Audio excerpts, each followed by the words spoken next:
अस्सलामुअलैकुम, आप देख रहे हैं होराइजन न्यूज HD।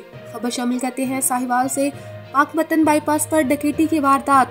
तफसीलात से आगाह कर रहे हैं हमारे नुमाइंदे रऊफ शहजाद जट। जी बिल्कुल, पाकपतन बाईपास पर डकैती की वारदात। ब्यूरो चीफ रोजनामा नया कल और secretary general CH union of journalist Pakistan Abdul Hafeez Imran के बड़े भाई के साथ रात मगरिब के फौरी बाद साहिवाल पाकपतन बाईपास नज़द यूनिक CNG पंप पर डकैती की वारदात करने वाले 3 अफराद जो सिल्वर कलर की करोला गाड़ी जिसकी दोनों नंबर प्लेट काले रंग की हैं।